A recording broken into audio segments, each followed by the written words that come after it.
Hi ನಮಸ್ಕಾರ ಎಲ್ರಿಗೂ welcome back to my channel Soumya Loka. ಎಲ್ಲರೂ ಹೇಗಿದ್ದೀರಾ? ಹೋಪ್ ಎಲ್ಲರೂ ಚೆನ್ನಾಗಿದ್ದೀರಾ ಅಂತ ಭಾವಿಸ್ತೀನಿ. ಸೊ ಇವತ್ತಿನ ವ್ಲಾಗ್ ಒಂದು ಹಾಗೆ ರ್ಯಾಂಡಮ್ ವ್ಲಾಗ್ ಮಾಡ್ತಾಯಿದ್ದೀನಿ ಅಷ್ಟೇ. ಅಂದರೆ ಕೆಲವೊಂದಷ್ಟು ಕ್ಲಿಪ್ಪಿಂಗ್ಸ್ ತೊಗೊಂಡಿದ್ದೀನಿ ಒಂದು ವೀಕಲ್ಲಿ. ಸೊ ಅದೆಲ್ಲನೂ ಕೂಡ ಆ್ಯಡ್ ಮಾಡ್ತಾಯಿದ್ದೀನಿ. ಯಾಕಂದರೆ ಒಂದು ದಿನದ ಪೂರ್ತಿ ವ್ಲಾಗ್ ಮಾಡೋದಕ್ಕೆ ಆ್ಯಕ್ಚುಲಿ ನನಗೆ ಟೈಮ್ ಸಾಲ್ತಾ ಇಲ್ಲ. ಕೆಲಸ ಗುಬ್ಬಿ ನೋಡ್ಕೊಳ್ಳೋದು ಅದರಲ್ಲೇ ಆಗಿಬಿಡ್ತಾ ಇದೆ. ಹಾಗಾಗಿ ಒಂದು ವಾರದೆಲ್ಲ ಸಣ್ಣ ಪುಟ್ಟ ಕ್ಲಿಪ್ಪಿಂಗ್ಸ್ನ ತೊಗೊಂಡಿದ್ದೆ. ಸೊ ಅದನ್ನು ಆ್ಯಡ್ ಮಾಡ್ತಾಯಿದ್ದೀನಿ ಇವಾಗ. ವ್ಲಾಗ್ ನೋಡಿ ನಿಮಗೆ ಇಷ್ಟ ಆದರೆ ಚಾನಲ್ನ ಸಬ್ಸ್ಕ್ರೈಬ್ ಮಾಡ್ಕೊಳ್ಳಿ. ಇದು ನಮ್ಮ ಚಿಕ್ಕಪ್ಪವ್ರ ಮನೇಲಿ ಕರು ಹಾಕಿದ್ದಿದ್ದು. ಸೊ ಅವ್ರು ವೀಡಿಯೋ ಮಾಡಿ ಕಳಿಸಿದ್ರು. ಅದೆಷ್ಟು ಕ್ಯೂಟಾಗಿದೆ ಅಂತ ಅನ್ನಿಸ್ತು. ಹಾಗಾಗಿ ಅದನ್ನು ನಿಮ್ಮ ಜೊತೆಲಿ ಶೇರ್ ಮಾಡ್ಕೊಳ್ತಿದ್ದೀನಿ. ಮನುಷ್ಯರಾದರೆ ನೋಡಿ 1 ವರ್ಷ ಬೇಕು ನಡೆಯೋದಕ್ಕೆ. ಬಟ್ ಹಸುಗಳು ಅಂದರೆ ಪ್ರಾಣಿಗಳು ನೋಡಿ ಹುಟ್ಟಿದ ತಕ್ಷಣ ನಿಂತ್ಕೊಂಡ್ಬಿಡುತ್ತೆ. ಪ್ರಕೃತಿ ನಿಯಮನೇ ಒಂಥರ ವಿಸ್ಮಯ ಅಂತ ಅನಿಸುತ್ತೆ ನನಗೆ. ಹಾಗೆ ಗುಬ್ಬಿ ಕಾರ್ ಡ್ರೈವ್ ಮಾಡ್ತಾ ಇದ್ದಾಳೆ. ನನಗೆ ಆ್ಯಕ್ಚುಲಿ ಕಾರ್ ಡ್ರೈವ್ ಬರಲ್ಲ ಆಯಿತಾ. ನನ್ನ ಮಗಳು ಕಾರ್ ಡ್ರೈವ್ ಮಾಡ್ತಿದ್ದಾಳೆ. ಜೋಗ್ ಸಪಾಟ್ ಟೆರೆಸ್ ಮೇಲೆ ಇರೋದು ಒಂದು ಕಾರ್ ಇತ್ತು. ಅವ್ನು ಆಟ ಆಡ್ತಾಯಿದ್ದ ಪಾಪು. ಸೊ ಇವಳನ್ನು ಕೂರಿಸ್ಕೊಂಡು ಇವಳೊಂದು ರೌಂಡು ಅವಳೊಂದು ರೌಂಡು ಇಬ್ಬರು ಆಟ ಆಡ್ತಾಯಿದ್ರು. ಇವಳಿಗೆ ಅದೇನೋ ಈ ಸೈಕಲ್ಲು ಈ ಕಾರು ಈ ಥರದ ಮೇಲೆ ಅದೇನು ಕ್ರೇಜ್ ಅಂತ ಗೊತ್ತಿಲ್ಲ ನನಗಂತೂ. ಹಾಗೆ ನನ್ನ ತಮ್ಮನ ಬರ್ತ್ಡೇ ಕೂಡ ಇತ್ತು. ಅದರದ್ದು ವೀಡಿಯೋ ನಾನು ಶೇರ್ ಮಾಡೋದು ಮರ್ತೇ ಹೋಗಿಬಿಟ್ಟಿದ್ದೆ. ಸೊ ಇವಾಗ ವೀಡಿಯೋಸ್ ಎಲ್ಲ ಚೆಕ್ ಮಾಡಬೇಕಾದ್ರೆ ನೋಡಿದೆ. ಹಾಗಾಗಿ ಇವಾಗ ಆ ವಿಡಿಯೋನ ಆ್ಯಡ್ ಮಾಡ್ತಾಯಿದ್ದೀನಿ. ಆ್ಯಕ್ಚುಲಿ ಐಫೋನಲ್ಲಿ ವೀಡಿಯೋ ಮಾಡ್ಕೊಳ್ತಾ ಇದ್ದೀನಿ. ಎಷ್ಟು ಕ್ಲಾರಿಟಿಯಾಗಿ ಬರ್ತಾಯಿದೆ ನೋಡಿ. ಆ್ಯಂಡ್ ಐಫೋನ್ ತೆಗೆದು ತೋರಿಸ್ತಾ ಇದ್ದೀನಿ ನೋಡಿ ಹೆಂಗೆ ಬರ್ತಾಯಿದೆ ಅಂತ. ಫೋಟೋಸ್ ಎಲ್ಲ ಚೆನ್ನಾಗಿ ಬರುತ್ತೆ ಐಫೋನಲ್ಲಿ. ಸೊ ಒಂದು ಬರ್ತ್ಡೇ ಇತ್ತು. ಬರ್ತ್ಡೇಗೆ ಅಂತ ಹೇಳಿಬಿಟ್ಟು ನಾನ್ ವೆಜ್ ಮಾಡೋಕ್ಕೆ ಹೇಳಿದ್ದೆ, ಬಿರಿಯಾನಿ ಮಾಡೋದಕ್ಕೆ. ಫ್ರೆಂಡ್ಸ್ ಎಲ್ಲ ಬರ್ತಾರೆ ಅಂತ ಹೇಳಿಬಿಟ್ಟು ಸೊ ಒಂದು 10 ಜನಕ್ಕೆ ಬಿರಿಯಾನಿನ ಮಾಡ್ತಾಯಿದ್ದೀವಿ. ಹಾಗೆ ಸ್ಯಾರಿ ಹಾಕ್ಕೊಂಡಿದ್ದೆ ದೇವಸ್ಥಾನಕ್ಕೆ ಹೋಗಿ ಬರೋಣ ಅಂತ ಹೇಳಿ. ದೇವಸ್ಥಾನಕ್ಕೆ ಹೋಗಿ ಬಂದು ಅವ್ರಿಗೂ ಊಟ ಎಲ್ಲ ಹಾಕಿದ್ವಿ. ಅದ್ರದ್ದೆಲ್ಲ ನಾನು ಜಾಸ್ತಿ ಏನು ವೀಡಿಯೋ ಮಾಡ್ಕೊಳ್ಳಿಲ್ಲ. ಯಾಕಂದರೆ ಅವರು ಬಿರಿಯಾನಿ ಮಾಡಿದ ತಕ್ಷಣ ನಮಗೆ ಮನೆಗೆ ಎಷ್ಟು ಬೇಕಷ್ಟು ಇಟ್ಕೊಂಡು ಮಿಕ್ಕಿದ್ದು ಕೊಟ್ಟು ಕಳಿಸ್ಬಿಟ್ಟಿದ್ವಿ. ಅಲ್ಲಿ ರೂಮಲ್ಲಿದೆ. ಸೊ ಅವರು ಅಲ್ಲಿ ಹೋಗಿ ತಿನ್ಕೊಂಡ್ರು. ಹಾಗೆ ಗುಬ್ಬಿದು ಕೆಲವೊಂದಷ್ಟು ಕ್ಲಿಪ್ಪಿಂಗ್ಸ್ನ ತೊಗೊಂಡಿದ್ದೀನಿ, ಆ್ಯಡ್ ಮಾಡ್ತೀನಿ ನೋಡಿ. ಇಲ್ಲೋಡಿಲಿ ಮುದ್ದು, ಇಲ್ಲೋಡಿಲಿ ಪಾಪು.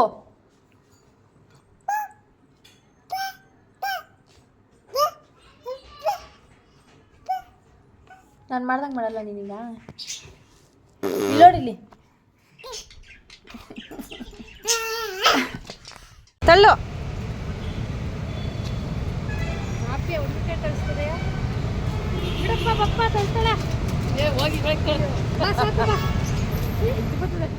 ಕರುನಾಡೆ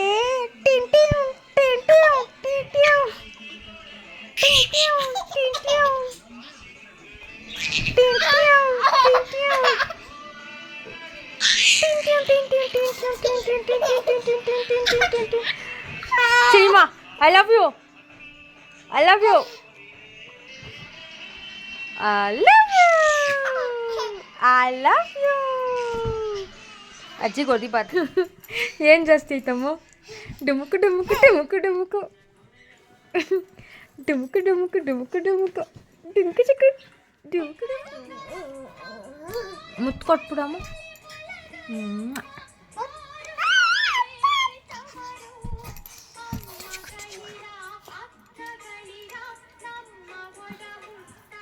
ಚಿನ್ನು ನಿನ್ನ ಮೂತಿ ಹೆಂಗಿರೋದು? ನಿಂದು ಮೂತಿ ಹಂಗೆ ಇರೋದು ನಿನ್ನ ಮೂರ್ತಿ. ಅಮ್ಮ ಮೂತಿ ಹೆಂಗಿರೋದು? ಹಂಗೈತಾ? ಕಣ್ಣು ಹೆಂಗೆ ಹೊಡಿಯೋದಮ್ಮ? ಒಂದು ಕಣ್ಣಲ್ಲಿ ಹೊಡಿ. ಕಣ್ಣು ಹೊಡಿಯೋದು ಹೆಂಗೆ ಚಿನ್ನು? ಚಿನಿಮಾ ಸೆಕೆಂಡ್. ಐ ಲವ್ ಯು ಚಿನಿಮಾ. ನೀನು ಮಾಡೋದು ಗುಬ್ಬಿ ವೀಡಿಯೋಸ್ ಎಲ್ಲ ಆ್ಯಕ್ಚುಲಿ ನಾನು ಯೂಟ್ಯೂಬ್ಗೆ ಅಂತ ಮಾಡ್ಕೊಂಡಿಲ್ಲ, ನಾನು ಮೆಮೊರೀಸ್ಗೆ ಅಂತ ಹೇಳಿಬಿಟ್ಟು ಮಾಡ್ಕೊಂಡಿದ್ದಿತ್ತು. ಹಾಗಾಗಿ ಹೇಗೆ ವೀಡಿಯೋ ಮಾಡಿದ್ದೆ ಹಾಗೆ ಅದನ್ನು ಶೇರ್ ಮಾಡ್ತಾಯಿದ್ದೀನಿ. ಯಾಕಂದರೆ ತುಂಬ ಜನ ಕೇಳ್ತಿರ್ತೀರ ಗುಬ್ಬಿನ ತೋರಿಸಿ ವೀಡಿಯೋದಲ್ಲಿ ಅಂತ ಹೇಳಿ. ಹಾಗಾಗಿ ಹಾಗೆ ವೀಡಿಯೋನ ಆ್ಯಡ್ ಮಾಡಿದ್ದೀನಿ ಅಷ್ಟೇ. ಅದಾದಮೇಲೆ ನನ್ನ ತಮ್ಮನ ಫ್ರೆಂಡ್ ಒಬ್ಬ ಪಪ್ಪಿ ಇದೆ ತೊಗೊತೀರಾ ಅಂತ ಕೇಳಿದ್ದ. ಅಂದರೆ ಆ್ಯಕ್ಚುಲಿ ಅಮ್ಮಂಗೆ ಇವಾಗ ನನಗೆ ಕೊಡಿಸ್ಬೇಕು ಅಂತ ಅನ್ನಿಸ್ತಿದೆ ಅನಿಸುತ್ತೆ. ಯಾಕಂದರೆ ತುಂಬ ವರ್ಷದಿಂದ ಕೇಳ್ತಾ ಇದ್ದೆ ಕೊಡಿಸು ಅಂತ. ಬಟ್ ಅಮ್ಮ ಕೊಡಿಸ್ತಾನೆ ಇರಲಿಲ್ಲ. ಯಾಕಂದರೆ ಜಾಗ ಇಲ್ಲ ಹಂಗೆ. ಮತ್ತು ಎಲ್ಲಾದರೂ ಹೋಗಬೇಕಂದ್ರೆ ಬಿಟ್ಟು ಹೋಗಬೇಕು ಅದನ್ನು, ಮನೇಲಿ ಅದಿರಲ್ಲ. ಎಲ್ಲಾದರೂ ಹೋಗಬೇಕಂದ್ರೆ ಕರ್ಕೊಂಡು ಹೋಗಬೇಕು, ಆಗಲ್ಲ ಅಂತ ಹೇಳಿಬಿಟ್ಟು ತೊಗೊತಾ ಇಲ್ಲ. ಇವಾಗಲೂ ಅದೇ ಯೋಚನೆ ಮಾಡ್ತಾಯಿದ್ರು. ಎಲ್ಲಾದರೂ ಹೋದರೆ ಅದನ್ನು ಬಿಟ್ಟು ಹೋಗೋದಕ್ಕಾಗಲ್ಲ, ಕರ್ಕೊಂಡು ಹೋಗ್ಬೇಕಾಗತ್ತೆ, ಹೆಂಗೆ ಕರ್ಕೊಂಡು ಹೋಗೋಕ್ಕಾಗುತ್ತೆ ಏನು ಅಂತ. ಸೊ ಇಲ್ಲ ಬಂದಿದ್ರೆ ಮೇ ಬಿ ಕೊಡಿಸ್ತಿದ್ರು ಅಂತ ಅನಿಸುತ್ತೆ. ಇಟ್ಸ್ ಓಕೆ, ಇನ್ ಫ್ಯೂಚರಲ್ಲಿ ಆದರೆ ಡೆಫಿನೆಟಾಗಿ ನಾನು ಶಿಟ್ಸು ಅಂತ ತೊಗೊತೀನಿ. ನಂಗೆ ಸಖತ್ ಆಸೆ, ತುಂಬ ವರ್ಷದಿಂದ ನನ್ನ ಕಾಲೇಜ್ ಟೈಮಿಂದನೂ ಕೂಡ ಆಸೆ ಶಿಟ್ಸುನ ಸಾಕಬೇಕು ಅಂತ ಹೇಳಿ. ಆ್ಯಂಡ್ ಗುಬ್ಬಿನೂ ಕೂಡ ಅದ್ರ ಜೊತೆ ಆಟ ಆಡೋಕ್ಕೆ ಇಷ್ಟ, ಅವಳಿಗೆ ಮುಟ್ಟೋಕ್ಕೆ ಇಷ್ಟ. ಬಟ್ ಅದು ಒಂದು ಸ್ವಲ್ಪ ಮೇಲೆಲ್ಲ ಎಗಿರ್ತಾ ಇತ್ತಲ್ಲ, ಹಾಗಾಗಿ ಒಂದು ಸ್ವಲ್ಪ ಹಿಂದೆ ಜರಿತಾ ಇದ್ಲು. ಬಟ್ ಸಖತ್ ಆ್ಯಕ್ಟಿವ್ ಇತ್ತು ಇದಂತೂ ಪಪ್ಪಿ. ಆ್ಯಂಡ್ ಸಖತ್ ಊಟ ಕೂಡ ಇತ್ತು. ಫೀಮೇಲ್ ಅಂತ ಅನಿಸುತ್ತೆ ಇದು.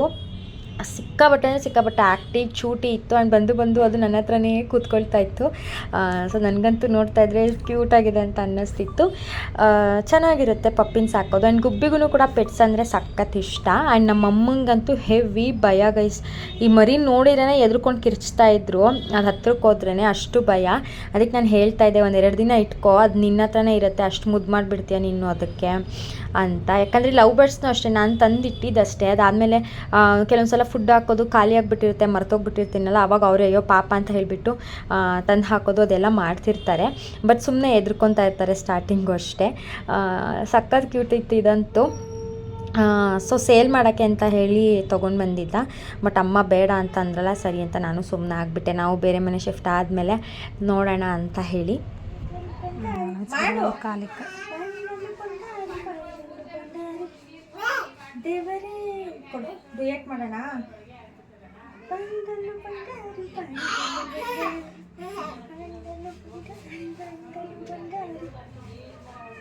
ಮಾಡೋಣ.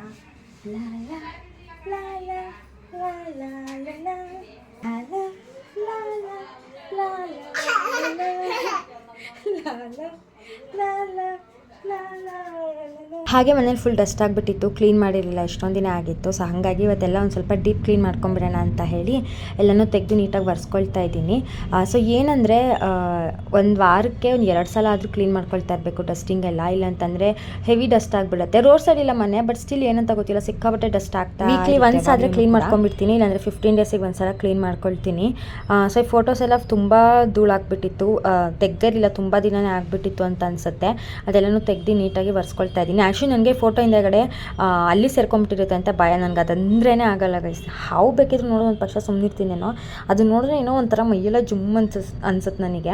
ಹಾಗಾಗಿ ಅದು ನೋಡಿಬಿಟ್ಟು ತೊಗೊಂಡು ಫೋಟೋ ಎಲ್ಲ ಒರೆಸಿ ಇಟ್ಕೊಳ್ತಾ ಇದ್ದೀನಿ.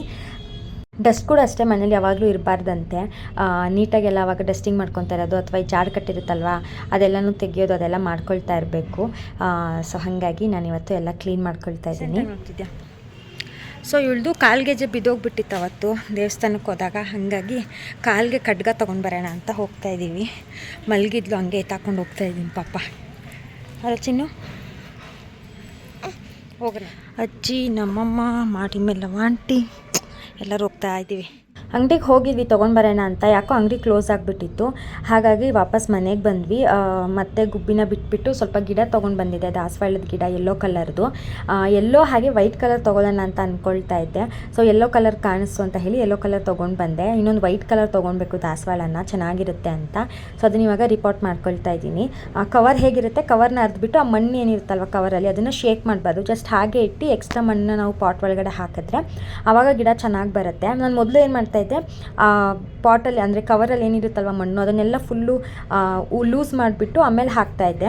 ಸಮ್ಟೈಮ್ಸ್ ಗಿಡ ಅದು ಹಾಳಾಗ್ತಾ ಇತ್ತು. ಹಾಗಾಗಿ ಇವಾಗ ಈ ಥರ ಮಾಡ್ತಾಯಿದ್ದೀನಿ. ಈ ಥರ ಮಾಡಿದ್ರೆ ಆ್ಯಕ್ಚುಲಿ ಚೆನ್ನಾಗಿ ವರ್ಕ್ ಆಗುತ್ತೆ ಆ್ಯಂಡ್ ಗಿಡ ಕೂಡ ಚೆನ್ನಾಗಿ ಗ್ರೋ ಆಗುತ್ತೆ. ಇದು ಯೆಲ್ಲೋ ಕಲರ್ ದಾಸವಾಳ, ತುಂಬ ಚೆನ್ನಾಗಿದೆ ಕಲರು. ಫೋಟೋ ತೊಗೊಂಡಿದ್ದೀನಿ, ಸಿಕ್ಕಿದ್ರೆ ಅಟ್ಯಾಚ್ ಮಾಡ್ತೀನಿ ನೋಡಿ. ಹಾಗೆ ಇನ್ನೊಂದು ಆಗಲೇ ಹೇಳಿದ್ನಲ್ವ ವೈಟ್ ಕಲರ್ ದಾಸವಾಳ, ಅದೊಂದು ತೊಗೊಳ್ಬೇಕು. ಸೊ ಅದನ್ನು ತೊಗೊಂಡಾಗ ತೋರಿಸ್ತೀನಿ. ಹಾಗೆ ಪಾಪಕ್ಕೆ ಗೆಜ್ಜೆ ಬಿದ್ದೋಗ್ಬಿಟ್ಟಿತ್ತಲ್ವ, ಪಾಪ ಎಷ್ಟೊಂದು ದಿನದಿಂದ ಅವಳು ಬರೀ ಕಾಲಲ್ಲೇ ಇದ್ಲು. ಫೈನಲಾಗಿ ಅಮ್ಮ ಕೊಡಿಸೋವರೆಗೂ ಕೂಡ ಅವಳು ಬರೀ ಕಾಲಲ್ಲೇ ಇರೋ ಹಂಗಾಯಿತು.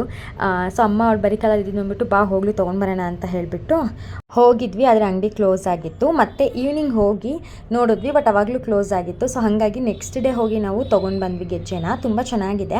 ಕಾಲು ಗೆಜ್ಜೆ ತೊಗೊಂಡಿಲ್ಲ, ಕಾಲು ಖಡ್ಗ ಥರ ತೊಗೊಂಡಿದ್ದೀವಿ, ಫುಲ್ ಚೈನ್ ಇರೋದು. ಸೊ ತೋರಿಸ್ತೀನಿ ಅದು ಹೇಗಿದೆ ಏನು ಅಂತ ಹೇಳಿ. ಹಾಗೆ ಇದು ಮೇಲ್ ಬರ್ಡು, ಗುಬ್ಬಿ ನೋಡಿದ್ರೆ ಸಾಕು ಓಡ್ ಬಂದು ಈ ಥರ ಕೆದ ಮೇಲೆ ಕುತ್ಕೊಂಡ್ಬಿಡುತ್ತೆ. ನಾನು ಸುಮ್ಮನೆ ಹಾಗೆ ಕೈ ಇಟ್ಟು ನೋಡಿದೆ, ಬಂದು ನಾರ್ಮಲಾಗಿ ಈ ಥರ ಕಚ್ತಾ ಇತ್ತು. ಅಂದರೆ ತುಂಬ ಸಾಫ್ಟಾಗಿ ಕಚ್ತಾ ಇತ್ತು ಅದು. ನಾರ್ಮಲಾಗಿ ಕೈಯೆಲ್ಲ ಹಾಕಿದ್ರೆ ಎದ್ರುಕೊಂಡು ಓಡೋಗ್ಬಿಡುತ್ತೆ. ಬಟ್ ಏನೋ ನಾನು ಇವಾಗ ಅಬ್ಸರ್ವ್ ಮಾಡ್ತಾ ಇದ್ದೆ, ಅದು ಗುಬ್ಬಿ ಕೈ ಇಟ್ಕೊಂಡಾಗ ಬಂದು ಈ ಥರ ಕೂತ್ಕೊಳ್ತಾ ಇದ್ದಿದ್ದೆಲ್ಲ.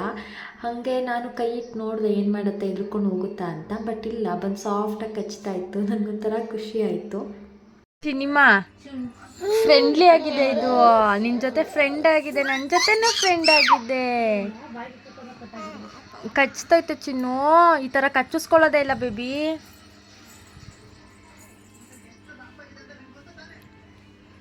ನೋಡಮ್ಮ, ನೋಡಿಲಿ ನನ್ನ ಲವ್ ಪಡೆ ಎಷ್ಟು ಲವ್ ಮಾಡ್ತೈತೆ ನೋಡಿಲಿ ನನ್ನ. ಹಾಗೆ ಬೌಲರ್ ಫೈಟರ್ ಹಾಕಿದ್ದೆ, ಸ್ಟೋನ್ಸ್ ಹಾಕಿದ್ದೆ, ಬೇರೆ ಕಲರ್ ಸ್ಟೋನ್ಸ್. ಅದನ್ನು ತೆಗೆದ್ಬಿಟ್ಟು ಬರೀ ಈ ಥರದ್ದು ವೈಟ್ ಕಲರ್ ಸ್ಯಾಂಡ್ ಥರ ಇರುವಂತಹ ಒಂದು ಸ್ಟೋನ್ ಹಾಕಿದ್ದೀನಿ. ಚೆನ್ನಾಗಿ ಕಾಣಿಸ್ತಿದೆ ಅಲ್ವಾ? ಹಾಗೆ ಲಾಸ್ಟ್ ವ್ಲಾಗಲ್ಲೆಲ್ಲ ನಾನು ವರ್ಕ್ ಫ್ರಮ್ ಹೋಮ್ನ ರೆಫರ್ ಮಾಡಿದ್ದೆ. ಸೊ ಅದ್ರ ಬಗ್ಗೆ ಮತ್ತೆ ಹೇಳಿಲ್ಲ, ಯಾಕೆಂತಂದರೆ ಕೆಲವರು ಫೇಕ್ ಆ ಥರ ಎಲ್ಲ ಕಮೆಂಟ್ ಆಗ್ತಾಯಿದ್ರು. ಹಾಗಾಗಿ ಯಾಕೆ ಸುಮ್ಮನೆ ಹಾಕೋದು, ಬೇಡ ಬಿಡು ಅಂತ ಹೇಳ್ಬಿಟ್ಟು ನಾನು ಸುಮ್ಮನೆ ಆಗಿಬಿಟ್ಟಿದ್ದೆ. ಆದರೆ ಮತ್ತೆ ಕೇಳ್ತಾ ಇದ್ರು ಇನ್ಸ್ಟಾದಲ್ಲೆಲ್ಲ ಯಾವ್ದಾದ್ರು ವರ್ಕ್ ಫ್ರಮ್ ಹೋಮ್ ಇದ್ದರೆ ರೆಫರ್ ಮಾಡಿ ಅಂತ. ಹಾಗಾಗಿ ಮತ್ತೆ ಹೇಳ್ತಾ ಇದ್ದೀನಿ ವರ್ಕ್ ಫ್ರಮ್ ಹೋಮ್ ಬಗ್ಗೆ. ಸೊ ಇದು ಯಶ್ಬೀಸ್ ಕಂಪನಿ ಅಂತ ಹೇಳಿಬಿಟ್ಟು ಹೆಣ್ಮಕ್ಳಿಗೆ ಅಂತಲೇ ಹೇಳಿ ಸ್ಟಾರ್ಟ್ ಆಗಿರೋಂತಹ ಒಂದು ಕಂಪನಿ. ಸೊ ಇದರಲ್ಲಿ ತುಂಬ ಚೆನ್ನಾಗಿರುತ್ತೆ ಅರ್ನಿಂಗ್ಸು. ನಾವು ಹೇಗೆ ಕೆಲಸ ಮಾಡ್ತೀವಿ ಅದ್ರ ಮೇಲೆ ಡಿಪೆಂಡ್ ಆಗುತ್ತೆ. ಸೊ ಅದ್ರದ್ದು ಕಾಂಟ್ಯಾಕ್ಟ್ ಡೀಟೇಲ್ಸು ಅದೆಲ್ಲನೂ ಕೂಡ ಇವಾಗ ನಿಮ್ಮ ಜೊತೆಲಿ ಶೇರ್ ಮಾಡ್ತೀನಿ. ಹಾಗೆ ಇದ್ರದ್ದು ಫುಲ್ ಕಂಪ್ಲೀಟ್ ಡೀಟೇಲ್ಸ್ ಬೇಕು ಅಂತಂದರೆ ಪ್ರೀವಿಯಸ್ ವ್ಲಾಗಲ್ಲೆಲ್ಲ ಇದೆ, ಚೆಕ್ ಮಾಡಿ. ಸೊ ಆ ವ್ಲಾಗ್ ನೋಡಿದ್ರೆ ನಿಮ್ಗೊಂದಷ್ಟು ಐಡಿಯಾ ಬರ್ಬೋದು. ಹಾಗೆ ಅವ್ರ ಕಾಂಟ್ಯಾಕ್ಟ್ ಡೀಟೇಲ್ಸ್ ಕೂಡ ಕೊಟ್ಟಿರ್ತೀನಿ, ನೀವು ಅವರಿಗೆ ಕಾಂಟ್ಯಾಕ್ಟ್ ಮಾಡಿದ್ರೆ ನಿಮಗೆ ಎಲ್ಲ ಡೀಟೇಲ್ಸು ಕೂಡ ಸಿಗುತ್ತೆ. ಸೊ ಕಾಂಟ್ಯಾಕ್ಟ್ ಮಾಡೋದಕ್ಕೆ ನೀವು ಏನು ಪ್ರಾಬ್ಲಮ್ ಇಲ್ಲ, ಅಂದರೆ ನೀವೇನು ಪೇ ಮಾಡೋದು ಆ ಥರದ್ದೆಲ್ಲ ಏನೂ ಇಲ್ಲ. ಸೊ ನೀವು ಧೈರ್ಯವಾಗಿ ಕಾಲ್ ಮಾಡಿ ಕೇಳ್ಬೋದು, ಏನು ಕೆಲಸ ಏನದೆಲ್ಲನೂ ಕೂಡ ಅವ್ರು ನಿಮಗೆ ಇನ್ಫಾರ್ಮ್ ಮಾಡ್ತಾರೆ. ಸೊ ನಾನು ವೀಡಿಯೋದಲ್ಲಿ ಎಲ್ಲನೂ ಹೇಳೋದಕ್ಕಾಗಲ್ಲ, ಹಾಗಾಗಿ ಅವ್ರ ಕಾಂಟ್ಯಾಕ್ಟ್ ಡೀಟೇಲ್ಸ್ನ ಕೊಟ್ಟಿರ್ತೀನಿ, ಚೆಕ್ ಮಾಡಿ. ಹಾಗೆ ಹೆಣ್ಮಕ್ಳೇ ಕೆಲಸ ಮಾಡಿ, ಅಂದರೆ ಈ ಕಂಪ್ನಿಯಲ್ಲೇ ವರ್ಕ್ ಮಾಡಿ ಹಸ್ಬೆಂಡ್ಗೆ ಅಂತೇಳಿ ಬೈಕ್ ಕೊಡಿಸಿರೋದಾಗಿರ್ಬೋದು, ಹಾಗೆ ಅವ್ರು ಗೋಲ್ಡ್ ತೊಗೊಂಡಿರೋದು ಅದೆಲ್ಲನೂ ಕೂಡ ಸ್ಕ್ರೀನ್ ಮೇಲೆ ನಿಮಗೆ ಹಾಕ್ತಾ ಇರ್ತೀನಿ, ನೀವು ನೋಡ್ಬೋದು. ಸೊ ಈ ಥರ ಎಲ್ಲ ಅರ್ನಿಂಗ್ಸ್ನ ಮಾಡ್ಕೊಂಡಿದ್ದಾರೆ, ಈ ಥರದ್ದು ಎಲ್ಲ ಅಚೀವ್ಮೆಂಟ್ನ ಅವರು ಮಾಡ್ತಾ ಇದ್ದಾರೆ. ಸೊ ಚೆನ್ನಾಗಿದೆ ಕಂಪನಿ, ಹಾಗಾಗಿ ನಾನು ರೆಫರ್ ಮಾಡಿದ್ದು. ಬಟ್ ಜಾಸ್ತಿ ನಾನು ಅದ್ರ ಬಗ್ಗೆ ಹೇಳೋಕ್ಕೆ ಹೋಗಲ್ಲ, ಯಾಕಂದರೆ ಸುಮ್ಮನೆ ಕಮೆಂಟ್ ಆಗ್ತಾರೆ ಕೆಲವರು ಫೇಕು ಆ ಥರ ಎಲ್ಲ. ಹಾಗಾಗಿ ನಾನು ಹೇಳೋದು ನಿಲ್ಲಿಸಿದ್ದೆ. ಬಟ್ ಮತ್ತೆ ಯಾಕೆ ಹೇಳ್ತಿದ್ದೀನಿ ಇವತ್ತು ಅಂತಂದರೆ, ಅಟ್ಲೀಸ್ಟ್ ಯಾರು ನನ್ನನ್ನು ಕೇಳ್ತಿರಲ್ಲ work from home job refer ಮಾಡಿ ಅಂತ, ಅವ್ರಿಗೇನಾದರೂ ಯೂಸ್ ಆಗ್ಬೋದು ಅಂತ ಹೇಳಿ ನಾನು ಮತ್ತೆ ಹೇಳ್ತಿದ್ದೀನಿ ಅಷ್ಟೇ. ಸೊ ಇವಾಗ ನಾನು ನಿಮಗೆ ಶೋ ಮಾಡ್ತೀನಿ, ನೋಡ್ಬೋದು ಸ್ಕ್ರೀನ್ ಮೇಲೆ ಎಷ್ಟು ಜನ ಲೇಡೀಸು ಡೈಲಿ ಅರ್ನಿಂಗ್ಸ್ ಮಾಡ್ತಿದ್ದಾರೆ ಅಂತ ಹೇಳಿ. ಸೊ ಇದರಲ್ಲಿ ಡೈಲಿ ಅರ್ನಿಂಗ್ಸ್ ಮಾಡ್ಬೋದು, ವೀಕ್ಲಿ ಅರ್ನಿಂಗ್ಸ್ ಕೂಡ ಮಾಡಬಹುದು. ಸೊ ಅದೆಲ್ಲ ಡೀಟೇಲ್ಸ್ ಇವಾಗ ನೋಡ್ತಾ ಇದ್ದೀರಾ ಸ್ಕ್ರೀನ್ ಮೇಲೆ. ಸೊ ಇಷ್ಟೆಲ್ಲ ಹೆಣ್ಮಕ್ಳು ಅರ್ನಿಂಗ್ಸ್ ಮಾಡ್ತಿದ್ದಾರೆ. ಸೊ ಅವ್ರ ಕಾಂಟ್ಯಾಕ್ಟ್ ಡೀಟೇಲ್ಸ್ನ ನಾನು ಕೊಟ್ಟಿರ್ತೀನಿ ಡಿಸ್ಕ್ರಿಪ್ಷನಲ್ಲಿ. ಹಾಗೆ ಇಲ್ಲಿ ಸ್ಕ್ರೀನ್ ಮೇಲೆ ಕೂಡ ಕಾಣಿಸ್ತಿರುತ್ತೆ, ಇದೇ ಕಾಂಟ್ಯಾಕ್ಟ್ ನಂಬರ್ಗೆ ನೀವು ಕಾಲ್ ಮಾಡಿ ಇನ್ಫಾರ್ಮೇಷನ್ನ ತೊಗೊಳ್ಬಹುದು. ಹೆಣ್ಮಕ್ಳು ಹೊರಗಡೆ ಹೋಗಿ ಕೆಲಸ ಮಾಡೋಕ್ಕಾಗದೇ ಇರೋವಂಥವ್ರು ಈಸಿಯಾಗಿ ಮನೇಲೇ ಕೂತ್ಕೊಂಡು ಅರ್ನಿಂಗ್ಸ್ನ ಮಾಡಬಹುದು. ಅದು ಏನು ತುಂಬ ಕಷ್ಟ ಅಂತಲೂ ಏನಿಲ್ಲ. ಸೊ ನಿಮಗೆ ಯಾವಾಗ ಈಸಿ ಆಗುತ್ತೆ, ಯಾವಾಗ ಫ್ರೀ ಇರ್ತೀರಾ ಆವಾಗ ನೀವು ಕೆಲಸ ಮಾಡಿ ಅರ್ನಿಂಗ್ಸ್ನ ಮಾಡ್ಕೊಳ್ಬಹುದು. ಸೊ ಕಾಂಟ್ಯಾಕ್ಟ್ ನಂಬರ್ಸ್ನ ಕೊಟ್ಟಿರ್ತೀನಿ, ಈ ಸ್ಕ್ರೀನ್ ಮೇಲೆ ನಿಮಗೆ ಕಾಣಿಸ್ತಿದೆ ಅಲ್ವಾ, ಅದೇ ಕಾಂಟ್ಯಾಕ್ಟ್ ನಂಬರ್ಗೆ ನೀವು ಕಾಲ್ ಮಾಡಿ ವಿಚಾರಿಸಿ. ಸೊ ಜಾಸ್ತಿ ನಾನು ಆಗಲೇ ಹೇಳ್ದಂಗೆ ಹೇಳೋಕ್ಕೋಗಲ್ಲ, ಯಾಕಂದರೆ ಸುಮ್ಮನೆ ಫೇಕ್ ಆ ಥರದ್ದೆಲ್ಲ ಬರುತ್ತೆ. ಸೊ ಜೆನ್ಯೂನ್ ಇದ್ದರೆ ಅಷ್ಟೇ ನಾನು ಕಂಪ್ನಿ ಬಗ್ಗೆ ಹೇಳ್ತಾ ಇದ್ದೀನಿ, ಅದು ಬಿಟ್ಟರೆ ಏನಿಲ್ಲ. ಸೊ ಇದಿಷ್ಟು ಹೇಳ್ತಾ ಇವತ್ತಿನ ವ್ಲಾಗ್ನ ಮುಗಿಸ್ತಾ ಇದ್ದೀನಿ. ಹೋಪ್ ನಿಮಗೆ ವಿಡಿಯೋ ಇಷ್ಟ ಆಗಿದೆ ಅಂತ. ಸೊ ಇಷ್ಟ ಆಗಿದೆ please like, share and comment. ಇನ್ನು ನನ್ನ ಚಾನಲ್ಗೆ ಸಬ್ಸ್ಕ್ರೈಬ್ ಮಾಡ್ಕೊಂಡಿಲ್ಲ, ಸಬ್ಸ್ಕ್ರೈಬ್ ಮಾಡ್ಕೊಳ್ಳಿ. ನೆಕ್ಸ್ಟ್ ವ್ಲಾಗಲ್ಲಿ ಸಿಗ್ತೀನಿ. Thank you, by.